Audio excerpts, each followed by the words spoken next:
Alif mempersilahkan Ajeng untuk kembali ke ruang tunggu. Ajeng pun tersenyum kecil dan berbalik badan menuju ke arah pintu. Betapa terkejutnya Alif ketika ia melihat ada lubang besar yang dipenuhi oleh darah di punggung Ajeng. Alif jatuh terduduk ke lantai. Ia sangat shock melihat pemandangan tersebut. Halo guys, welcome to Ebin Berkisah.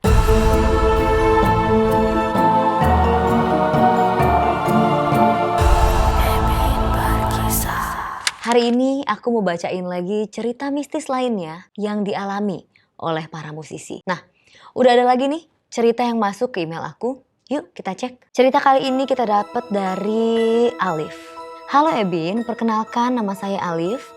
Saya mau menceritakan pengalaman horor saya ketika dulu mengadakan audisi band. Yuk kita baca cerita dari Alif.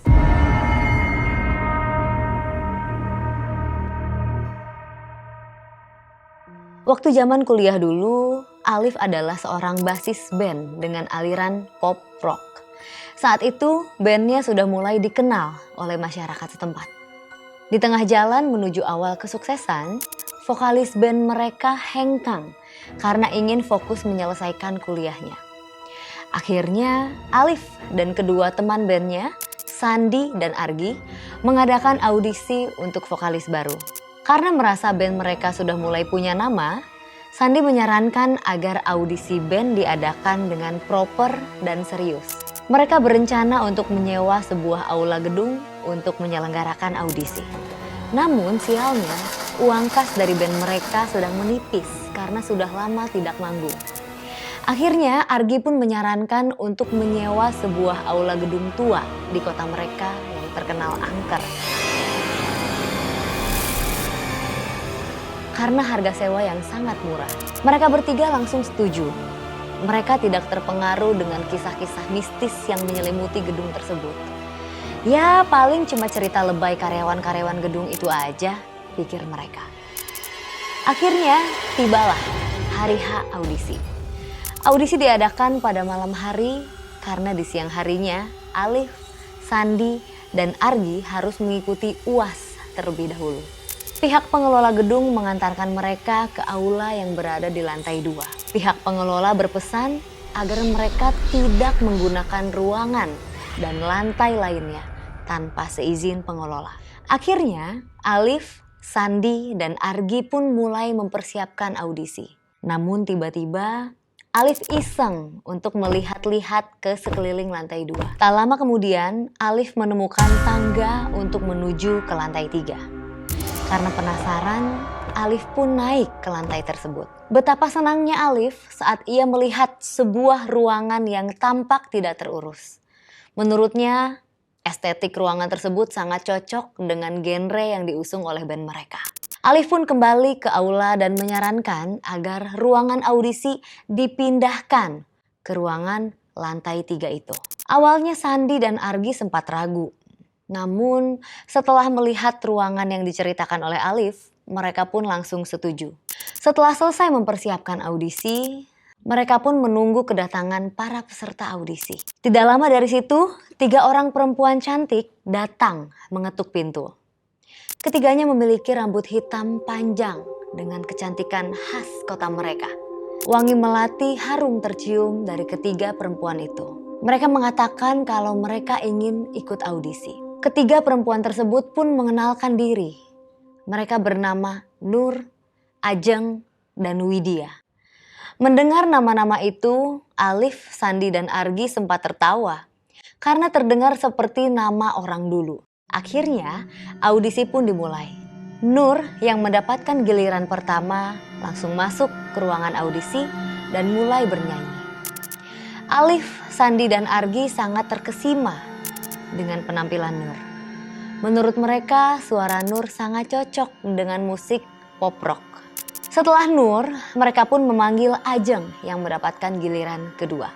Saat Ajeng datang, tercium bau yang kurang sedap, seperti bau anyir. Alif, Sandi, dan Argi pun saling tatap. Padahal mereka yakin kalau sebelumnya mereka mencium wangi melati. Tidak ingin berpikir yang aneh-aneh, mereka pun akhirnya mempersilahkan Ajeng untuk bernyanyi. Suara Ajeng terdengar melengking dan tidak terlalu cocok dengan genre pop rock.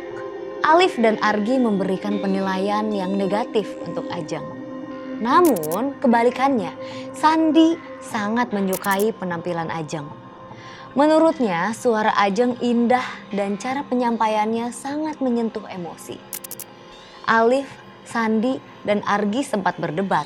Namun karena tidak enak dengan Ajeng, Alif mempersilahkan Ajeng untuk kembali ke ruang tunggu. Ajeng pun tersenyum kecil dan berbalik badan menuju ke arah pintu.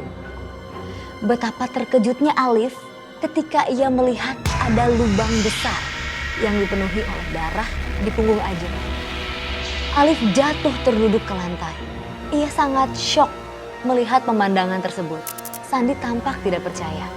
Ia yakin Alif hanya terbawa suasana karena sering mendengar kisah mistis tentang gedung tersebut. Mereka pun kembali berdebat. Sementara itu, Argi yang menjadi penengah di antara mereka membuat keputusan untuk mengintip ke ruang tunggu sebelum memanggil Widya.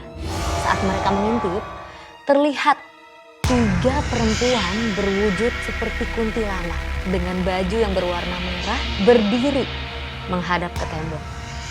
Punggung ketiganya tampak bolong dan mengeluarkan darah. Argi yang terkejut melihat 3 sosok tersebut berteriak ketakutan. Mereka bertiga panik dan lari tunggang langgang menuju ke tangga. Mereka bertiga menuruni anak tangga dengan cepat. Namun entah mengapa mereka tak kunjung mencapai ke lantai 1. Akhirnya mereka sadar kalau mereka terus berlari di lantai 3. Alif, Sandi, dan Argi terjebak di dalam gedung tersebut. Tiba-tiba Sandi berteriak kesakitan. Ia memegang kedua telinganya. Ia mengatakan kalau telinganya berdenging. Rasanya seperti ada seseorang dengan suara melengking berteriak di dalam telinganya. Dari pintu ruang tunggu tampak sosok kuntilanak merah tadi keluar. Wajahnya tampak dilumuri oleh darah. Ia menghampiri ketiganya dengan ekspresi marah. "Kami belum selesai," ucap kuntilanak tersebut. Tiba-tiba 2 kuntilanak merah lainnya sudah berada di belakang Alif dan Sandi. Mereka mencengkram pundak keduanya dan mendorongnya hingga mereka jatuh terduduk di lantai. Akhirnya salah satu kuntilanak merah yang mereka yakini sebagai Widya mulai bernyanyi di hadapan mereka. Suaranya terdengar sangat menyeramkan. Sandi yang sudah berguling di lantai semakin histeris. Alif dan Argi hanya bisa memejamkan mata mereka dengan ketakutan. Perlahan-lahan mereka berusaha melantunkan doa-doa. Akhirnya bibir mereka yang terasa kaku perlahan mulai bisa digerakkan. Mereka pun mengucapkan doa-doa dengan lantang. Akhirnya kedua kuntilanak tersebut melepaskan cengkeraman di bahu mereka dan terbang keluar jendela.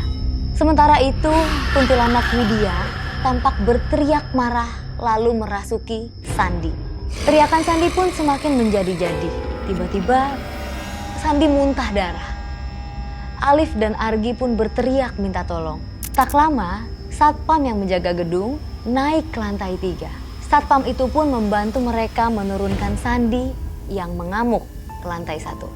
Alif, Argi, dan Pak Satpam pun membacakan Sandi doa-doa sampai akhirnya Sandi kembali sadar. Sandi tampak kelelahan dan tidak bisa berbicara. Satpam memarahi Alif dan Argi karena tidak mematuhi pesan pemilik gedung. Kejadian tersebut menyebabkan Alif, Sandi, dan Argi menjadi trauma. Terlebih kepada Sandi. Ia sempat kehilangan suaranya selama 1 minggu.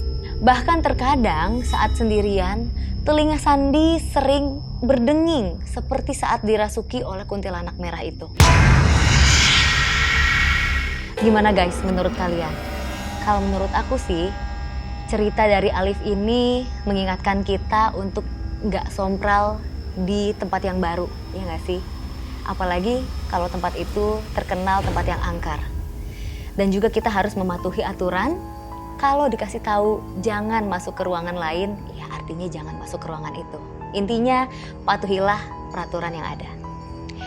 Kalau kalian juga punya cerita mistis saat bermusik, kalian bisa kirim ke ceritainkeebin@gmail.com dan nanti kita akan bacain bareng-bareng. Jangan lupa untuk like, komen, dan subscribe channel ini. Sampai ketemu di episode selanjutnya. Bye!